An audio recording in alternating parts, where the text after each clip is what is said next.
São 8 horas e 11 minutos da manhã, estamos recebendo no estúdio do Jornal Gente ao vivo para conversar um pouquinho conosco nesta manhã o ex-ministro da Defesa, ex-presidente da Câmara Federal, ex-deputado e atual secretário de Relações Internacionais da Prefeitura de São Paulo, Aldo Rebelo.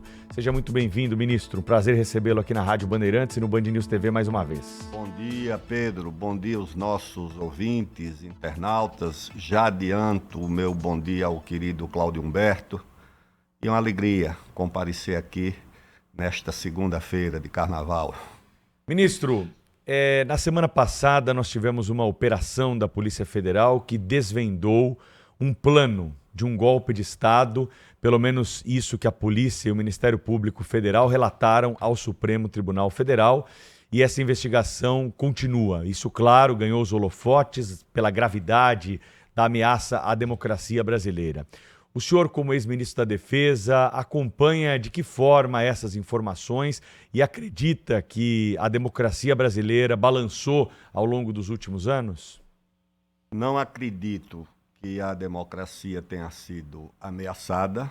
A democracia é constantemente submetida a esses solavancos e é a resistência a esses riscos e solavancos que amadurecem e preparam a democracia para se consolidar. Acompanho, naturalmente, esperando que essas investigações sejam conduzidas com equilíbrio, com serenidade e com o rigor necessário para alcançar as responsabilidades e punir.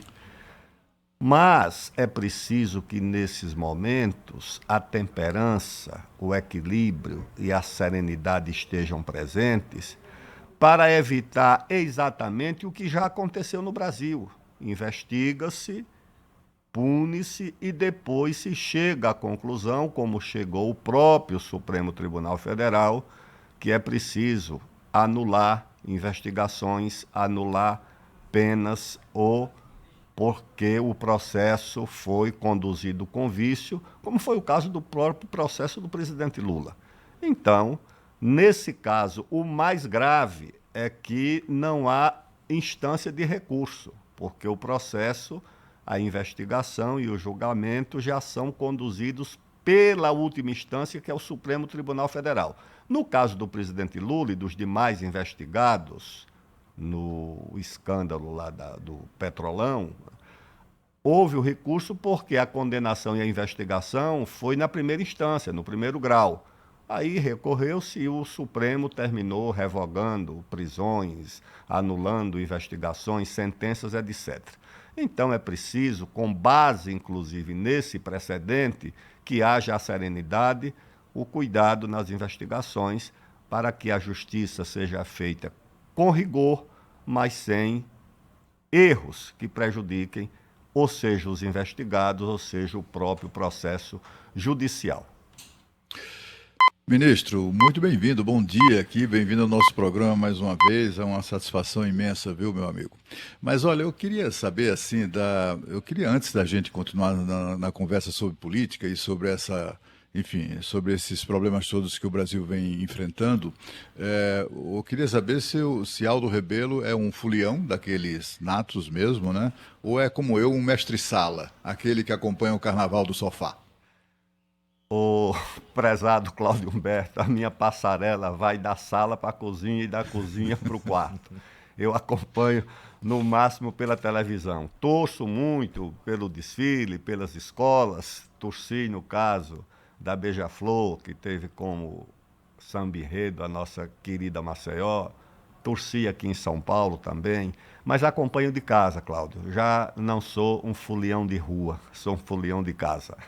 Tá certo. Cláudio, antes de você fazer temperança. mais uma perguntinha, só queria chamar a nossa reportagem em Brasília, porque a Natália Pazzi está ao vivo conosco aqui, tem informação aí sobre desdobramentos, né, da operação que nós tratávamos com o ministro aqui. Antes da pergunta do Cláudio Humberto, a Natália conta pra gente as novidades, o que aconteceu aí no fim de semana, para quem desligou um pouco do noticiário durante a folia.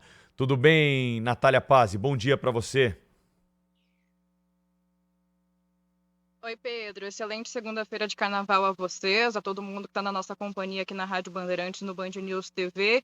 A gente está acompanhando os últimos desdobramentos desta operação da Polícia Federal que começou na semana passada, que basicamente está apurando e investigando uma suposta tentativa de golpe e faltava, então, o cumprimento de uma das prisões preventivas, uma desses mandados de prisão preventiva, então, que foram expedidos pelo ministro Alexandre de Moraes do Supremo Tribunal Federal, do coronel Bernardo Romão Correia Neto, ele que estava nos Estados Unidos já há algum tempo, fazia um curso de medidas administrativas, se entregou nos Estados Unidos e faltava então este retorno dele aqui ao Brasil, o Exército que se encarregou pela compra da passagem dele e também por este retorno aí, ele que foi escoltado justamente por um oficial do Exército. O coronel, ele chegou ontem de madrugada aqui em Brasília, já no Aeroporto Internacional de Brasília, aqui na capital federal, e foi já preso pela Polícia Federal. Ele que, segundo o Supremo Tribunal Federal, Pedro, está preso, então cumprindo essa prisão preventiva inicialmente no Batalhão da Guarda Presidencial e já passou por audiência de custódia ainda ontem, por volta das 11 horas da manhã.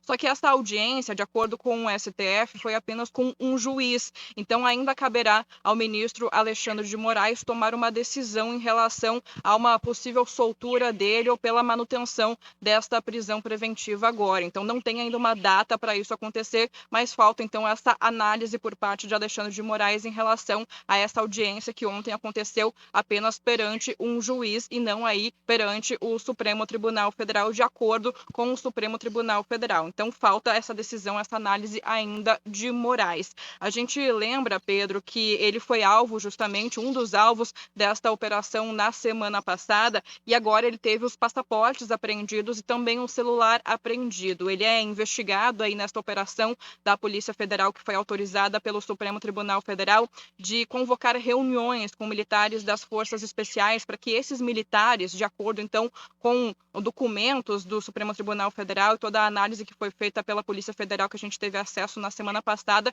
de convocar então esses militares para que eles atuassem ali a favor das manifestações que aconteceram no ano passado em frente aos quartéis generais e também aquelas movimentações também sobre o 8 de janeiro de 2023, a data da invasão e depredação das sedes dos três poderes aqui em Brasília. E o coronel, além de todos os outros presos e investigados, todos eles tiveram de entregar os passaportes, também eles ficam proibidos de sair do Brasil e ficam proibidos também de fazer comunicação entre eles. Eles não podem se comunicar ali entre os investigados nesta operação da Polícia Federal. Então, ao que tudo indica, Pedro, esse feriado de carnaval aqui em Brasília deverá ser tranquilo, mas claro, a gente está de olho aí nessa possibilidade de uma análise por parte de Alexandre de Moraes, se ele vai ali decidir por uma liberdade provisória neste momento ou pela manutenção desta prisão preventiva do coronel.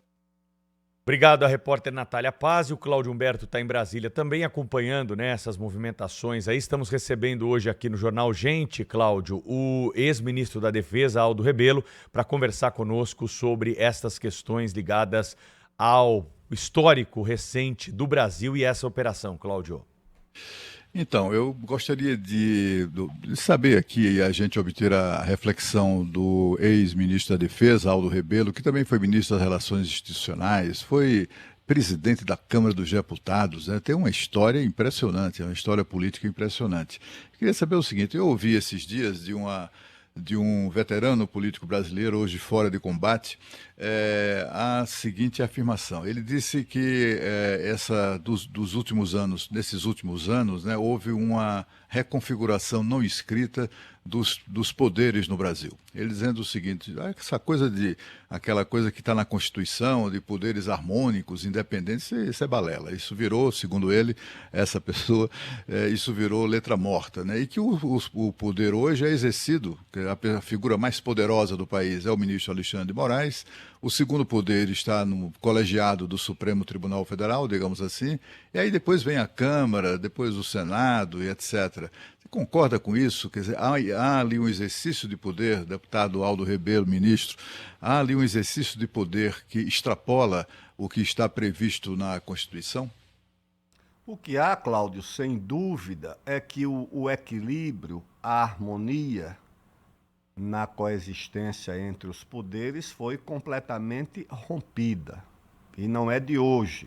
Isso É um processo que vem de longe. Eu acredito que pode ser localizado ainda no governo do presidente Fernando Henrique Cardoso. Quando a oposição sofria uma derrota no Congresso, recorria ao Supremo contra a própria decisão do Congresso. Ou seja, o próprio Poder Legislativo recorria contra a decisão do Legislativo ao Supremo Tribunal Federal. E o Supremo Tribunal Federal, naturalmente, foi tomando gosto por arbitrar a disputa dentro do próprio Legislativo ou a disputa entre o Legislativo e o Executivo, porque também se recorria contra medidas ou decisões do Poder Executivo e o Supremo foi se tornando o árbitro, de tal forma que conformou-se à ideia falsa segundo a qual parece que o juramento dos deputados e do presidente da República, quando empossados, é obediência ao Supremo, quando, na verdade, é obediência à Constituição. Todos estão subordinados à Constituição, inclusive o próprio Supremo Tribunal Federal. Mas criou-se quase que um senso comum que todos estão subordinados ao Supremo, de tal sorte que o Supremo decide se o presidente ou a presidente, porque aconteceu com a presidente Dilma, depois aconteceu com o presidente Temer, depois aconteceu com o presidente Bolsonaro, se o chefe do Poder Executivo pode nomear um ministro, pode nomear uma ministra ou pode nomear até um delegado. E essas decisões são muitas vezes revogadas pelo Supremo Tribunal Federal. Eu acho que ou se recupera esse equilíbrio entre os poderes, ou nós vamos conviver com uma insegurança que não é apenas jurídica, não é apenas a insegurança dos cidadãos, é uma insegurança institucional. O que é a insegurança institucional? É a dúvida sobre se prevalece, por exemplo, uma decisão do Poder Legislativo ou do Poder Executivo, quando essa decisão vamos dizer assim, contestada ou colocada em xeque pelo Poder Judiciário. Então, são situações que precisam naturalmente serem remediadas, porque nós viveremos em insegurança jurídica e institucional permanentemente. E acho que quando as decisões jurídicas são contaminadas pelos interesses políticos, ou quando a política é contaminada pelas decisões jurídicas, aí nós vivemos uma situação completamente absurda. Como nós vivemos há pouco tempo e continuamos a viver. É preciso levar em conta que nós tivemos uma decisão judicial que tirou um candidato à presidência do pleito, no caso, a condenação do ex-presidente Lula. Tirou o presidente Lula da eleição. E agora nós temos uma coisa se repetindo, decisões jurídicas também que podem tirar o ex-presidente Jair Bolsonaro da eleição ou da política. Ou seja, a política não se resolve mais pelo processo político. A política está sendo resolvida pelo processo judicial. Eu acho que é preciso que haja a justiça, que qualquer erro ou crime de qualquer natureza seja investigado e punido, mas é preciso fazer um supremo esforço para separar decisões jurídicas das decisões políticas. Infelizmente, o Brasil não vive essa situação porque é um processo de radicalização, é um processo de luta pelo poder sem qualquer limite, muitas vezes. O mundo vive uma conjuntura muito difícil, de muitas tensões, de muita insegurança, de guerras ou ameaças de guerra na Ucrânia, no Oriente Médio, em Taiwan, no Estreito de Taiwan. O mundo vive uma situação dessa e o Brasil mergulhado em disputas internas. O Brasil não está movido pela legítima ambição nacional de encontrar o seu lugar no mundo. O Brasil está movido pela disputa interna que consome as energias que podiam estar destinadas a buscar um projeto nacional para todo o nosso país. Ex-ministro Aldo Rebelo conosco aqui no Jornal Gente. Queria voltar ao assunto da operação aí, dessa investigação sobre um golpe de Estado. A legislação brasileira, é claro, né, traz a previsão para a punição daqueles que tentam aplicar um golpe, abolir a democracia. Afinal de contas, se esse crime for consumado, não há como você punir os responsáveis, porque você vai ter ali uma quebra, né, do regime, e quem vai estar no comando é justamente quem deu o golpe. Então só se pode punir a tentativa nesse caso. Pelos contatos que o senhor tem, pelo conhecimento que o senhor tem, os militares não quiseram embarcar nessa? Isso tudo não passou de uma ideia que não teve o apoio necessário para seguir em frente? Pelo que o senhor acompanhou, conversou aí com pessoas que estão relacionadas aos militares, foi isso que aconteceu, ministro?